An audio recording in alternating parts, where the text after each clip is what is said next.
of my favorite things. Number one, a good crowd, and number two, a good musical. I feel like musicals have so much to teach us about life, right? I mean, there's The Wizard of Oz, right? There's No Place Like Home. Peter Pan, you can't stay in Neverland forever. Cabaret, Nazism is bad for nightclubs. But I gotta say, if there's one musical that takes the cake, it is Into the Woods. That musical is just smashed with life lessons in every song, probably because all those fairy tales are packed in tight. Well, I gotta tell you, I have a great memory of the first time I ever saw Into the Woods. It was in 1987, starring Bernadette Peters on Broadway, and I went with my best friend Franny. I was 59 years old. I had been struggling with extreme depression for really since 1978 when my husband Winston died in a bar fight. So, that musical though, that night, I watched that curtain go down and I cried tears because I was finally ready to charge forward into those woods, which to me meant pursuing joy in the face of my loss of my husband. How's everybody doing? Oh, good. Who here's seen Into the Woods? Woo! All right, who here has not? Oh, everyone has. Oh, perfect. Who here is aware of the Hollywood film coming out with Into the Woods? Woo! How do we feel about this? All right. That was a little bit of a moderate enthusiasm. Well, I have mixed feelings too. But once I found out that Hello, Into the Woods was going to be a film, I was inspired to do a one-person show as a community service project, right? So that people could experience its valuable lessons even if they couldn't get to the movies, even if they don't have 3 hours to spare and $15 or $20. I don't even know what it costs these days. It's been in 20 years. But anyway, without further ado, I now present Into the Woods, solo and highly abridged, music and lyrics by Stephen Sondheim, book by James Lapine. Are you ready? Okay. We open on a bunch of people singing about things they wish for. We have Cinderella, who wants to go to the Royal Festival, the baker and his wife, who want a child. We have a witch who wants to be young. We have all these people who have all these wishes. There's other characters too. It's all wish, wish, wish, want, want, want. And guess where they have to go to get these things? Into the woods. Into the woods without delay, but careful not to lose the way. Into the woods, who knows what may be lurking on the journey.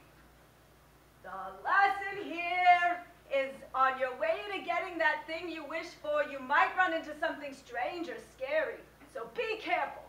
Okay, so there's a witch. There's a witch, and she has put a spell on a baker and his wife so they can't have a child. But she tells them if they can bring her the cow is white as milk, the cape as red as blood, the hair is yellow as corn, the slipper is pure as gold. In 3 days' time, she will reverse the spell and they can have a child. So the baker sets out to get the items. He says, honey, you stay home, okay? The woods are no place for a woman.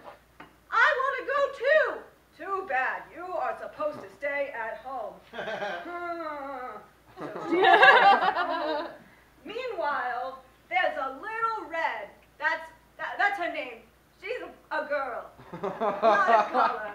Little Red is walking in the woods, going to her granny's house, and she encounters a wolf. Hello, little girl, what's your rush? You're missing all the flowers. The sun won't set for hours. Take your time. Mother said, straight ahead, not to delay or be misled. The lesson here is that though they may seem charming at first, you should never trust a talking animal. You'll see why later. All right, moving right along. Oh, so the baker, he comes into the woods to try to get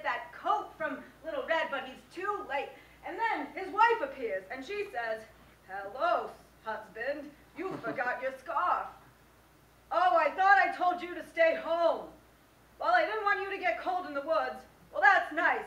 But now you should go home. Because I don't know what his problem is. But anyway, all of a sudden, a young man appears. His name is Jack. He is walking with his cow, milky white, going to the market to sell it. And the baker's wife says, "Excuse me, what's your name, young man?" "Hello." "Excuse me, what are you going to do with that cow?" "I'm going to sell it at market." "Oh, well, I don't have any money, but I have some magic beans." "Oh, that sounds like a perfect trade. You take the cow, I'll take the beans. But first, I want to sing goodbye to my dear Milky White." "I guess this is goodbye, old pal. You've been a perfect friend. I hate to have to part, old pal. Someday I'll buy you back. I'll see you soon again. I hope that when I do, it won't be on a plate."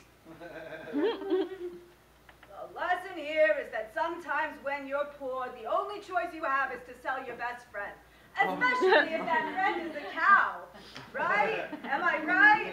Yeah. Yes, of course. Well, anyway, the baker is pissed. He says, "Honey, why would you lie about those beans? They're not magic." And she says, "Well, we got the cow, didn't we?" "If you know what you want, then you go and you find it and you get it. Home. Do we want the child or not? And you give and you take and you plead and you bargain or you live to regret it."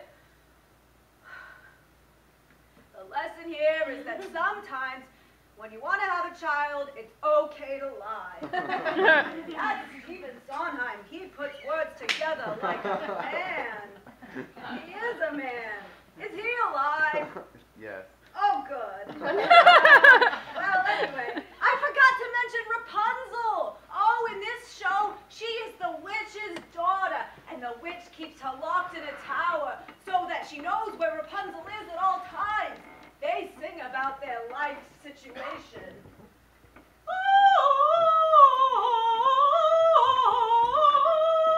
That's the witch. Oh.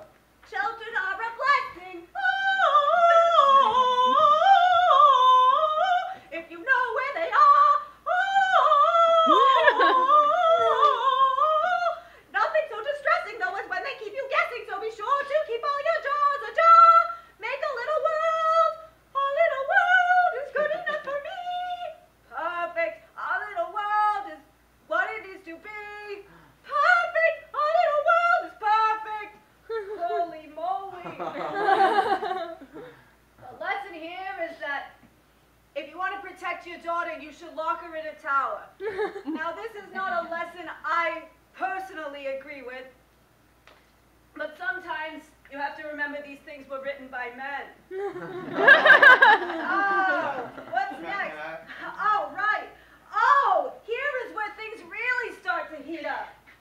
All right, there's Little Red in the woods, right? Right? Can you picture this? Yeah? And then, oh, it's not that guy. Oh, it's the baker. He's like, "Hey, I need that coat." And he's not asking anymore. He's trying to grab it off her body. And she says, "No, get away." And she steps on his foot and she runs to her granny's house. And he runs after her. She gets to her granny's house. And her granny is looking rather strange. "Granny, what big teeth you have! The better to eat you with, my dear." Hum, hum, hum, hum, hum, hum, hum, hum, hum, hum, hum. And then the baker is like, "Oh, God, I gotta get rid of this shit guy, wolf." And he smashes open the wolf's stomach with his knife, also known as cutting. Out comes a bloodied Little Red and her bloodied granny. And she says, "Baker," whoa, she says, "Baker, thank you so much for saving my life. Why don't you have my cape as a symbol of my gratitude?" "Why, thank you." "Wow, that was such an informative experience. I know things now, many valuable things that I hadn't known before." Skip to the end. Isn't it nice to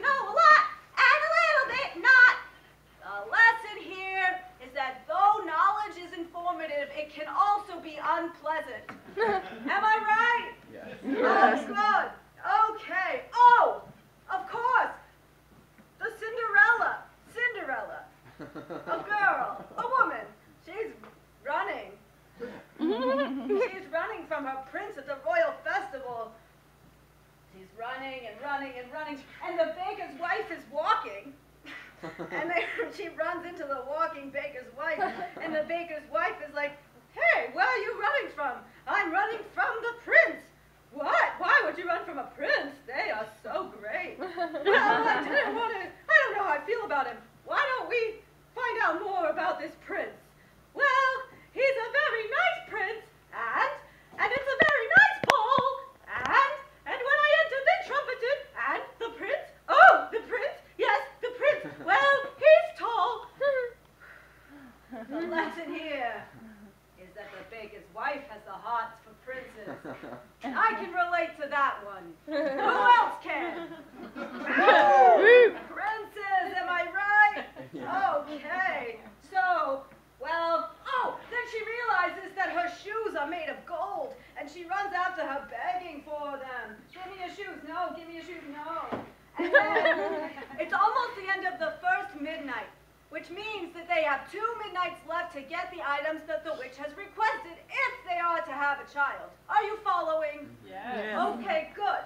So, all the characters sing about their current life philosophies at the stroke of midnight. You guys, there's a lot of words in this show. All right.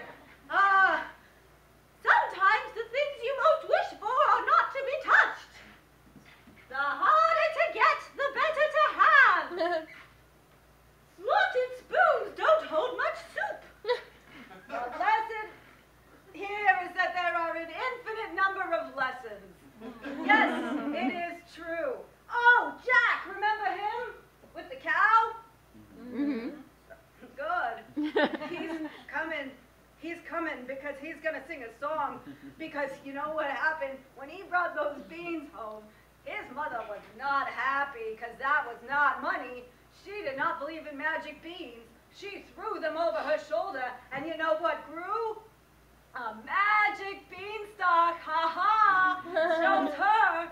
Well, so then Jack climbed up the beanstalk, and he met a giant in the sky. And he climbed back down, and he sang all about it. There are giants in the sky. The lesson here is that sometimes the beans really are magic. Aha!